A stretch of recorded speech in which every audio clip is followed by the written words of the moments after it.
कहे छे हमरा पागल, कोई कहे छे दीवाना, कोई कहे छे हमरा पागल, कोई कहे छे दीवाना।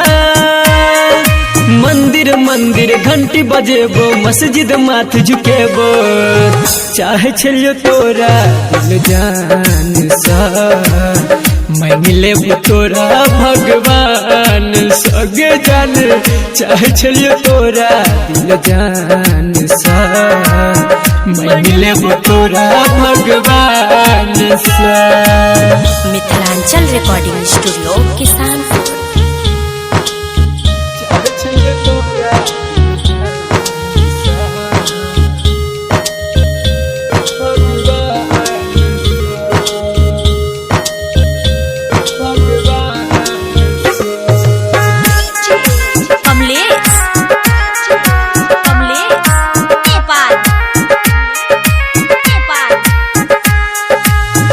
टूटल दिल के कोना कसीबे, तोरा बिना हम कोना कजीबे। हाँ टूटल दिल के कोना कसीबे, तोरा बिना हम कोना कजीबे। सातो जन्म साथे रहबे कहे चलो मन सा, चाहे छलियो तोरा दिल जान सा, मांग लेबो तोरा भगवान सगे जान, चाहे छलियो तोरा दिल जान सा, मांग लेबो तोरा भगवान सा। Mithilanchal recording studio Kisanpur.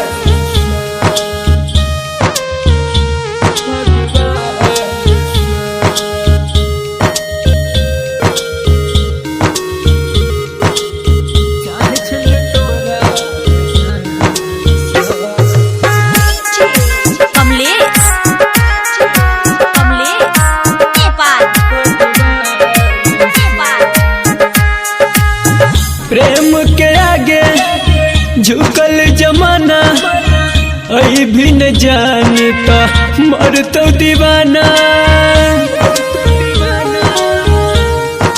हाँ गे प्रेम के आगे झुकल जमाना, अई भी न जानता मर तो दीवाना।